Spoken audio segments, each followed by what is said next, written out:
You are listening to Paramania Radio.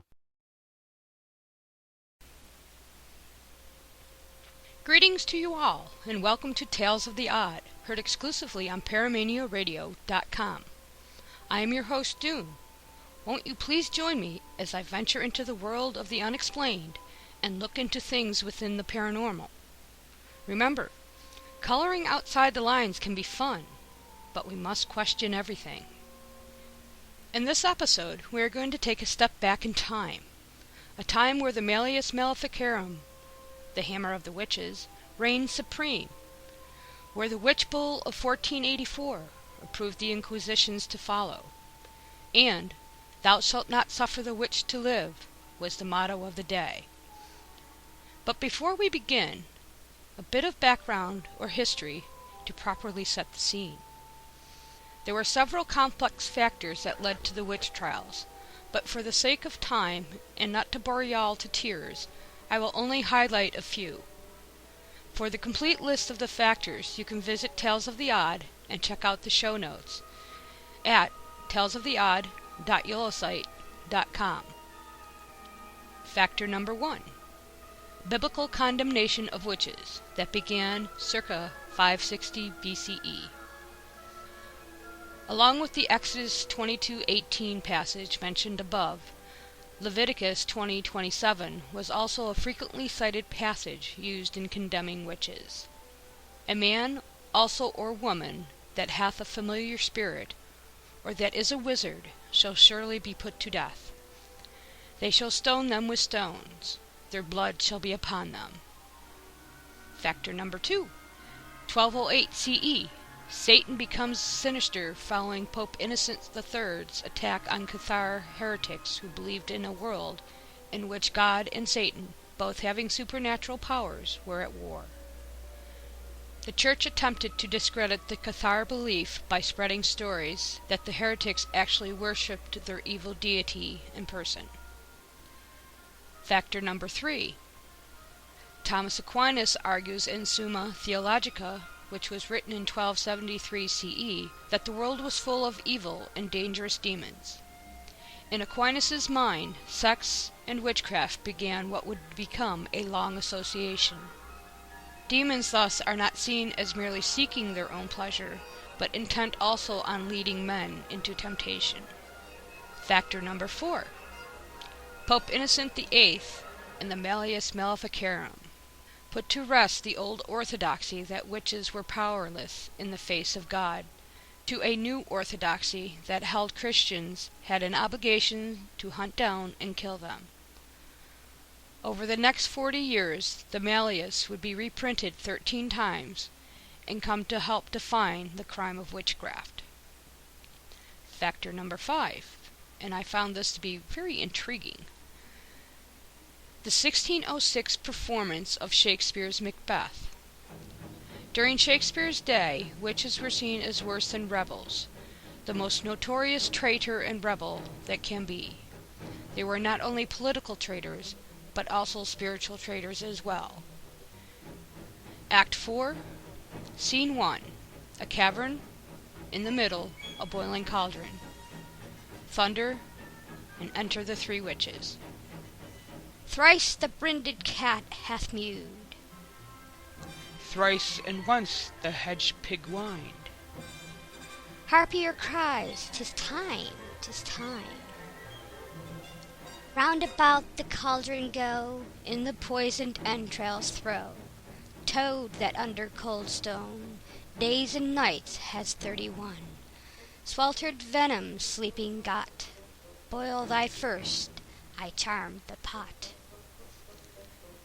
Double, double toil and trouble, fire burn and cauldron bubble.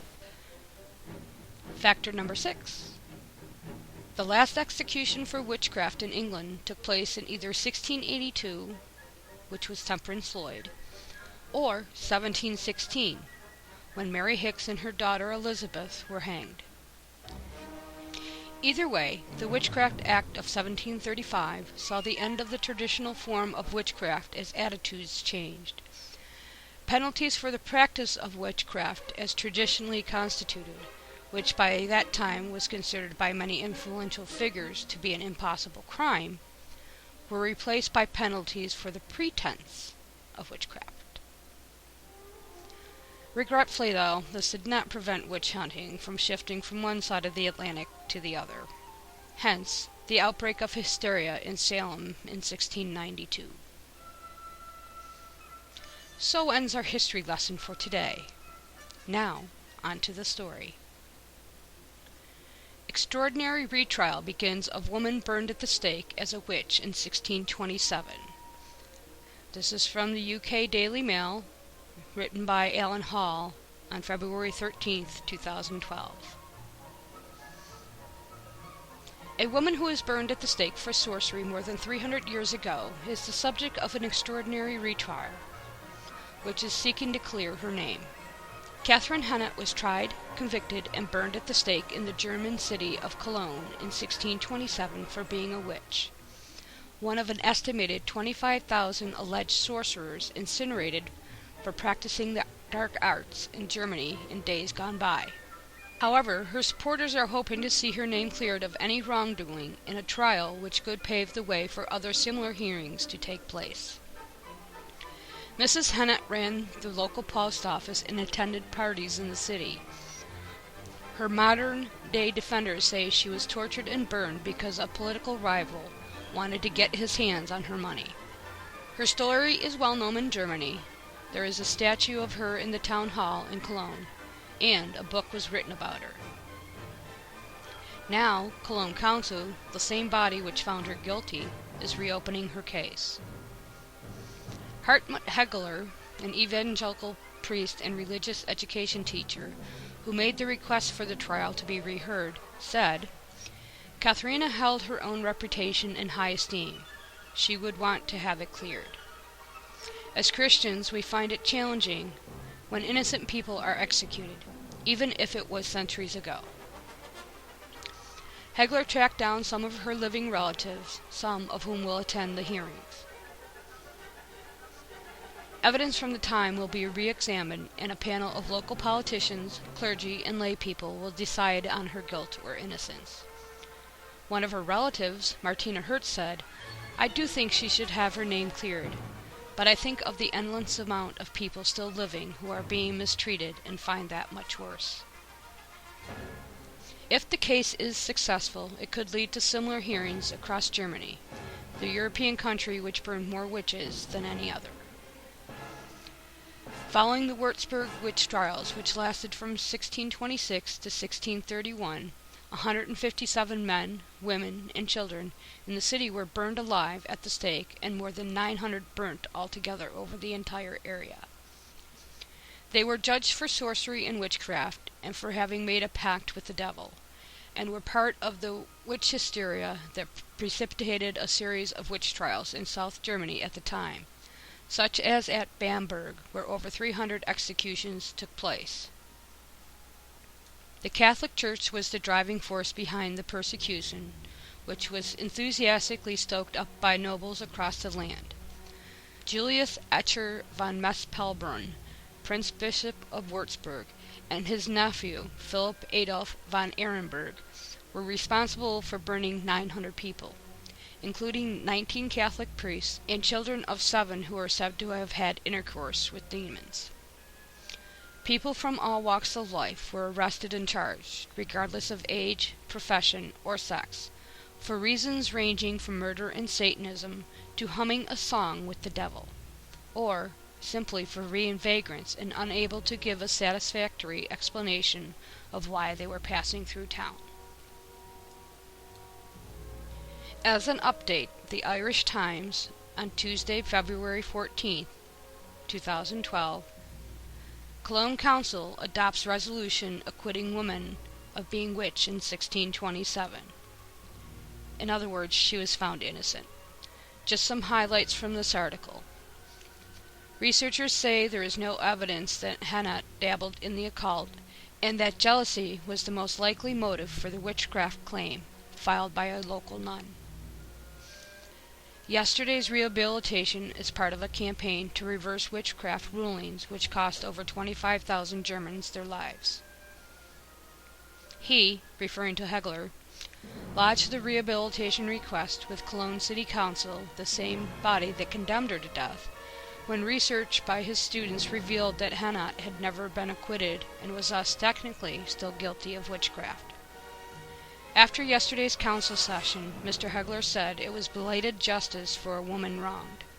I am thrilled because they tried to silence her forever, but that didn't succeed. To this day, they talk about her fate in the city. One final thought before I close. Whoever fights monsters should look to it that he himself does not become a monster. And when you gaze long into an abyss, the abyss also gazes into you. Friedrich Nietzsche, Beyond Good and Evil, Aphorism 146. Tales of the Odd is heard exclusively on Paramania Radio. Come visit us at www.paramaniaradio.com, bringing the light to paranormal radio. Live shows every day and night. My reports are archived not only on Paramania Radio, but Podomatic as well. Visit talesoftheodd.podomatic.com. To find more information concerning this story and other fanciful tidbits, please visit Tales of the Odd's website at talesoftheodd.yolosite.com. You will find all articles highlighted and some other interesting sound bites used in this report. Thank you, and peace, y'all!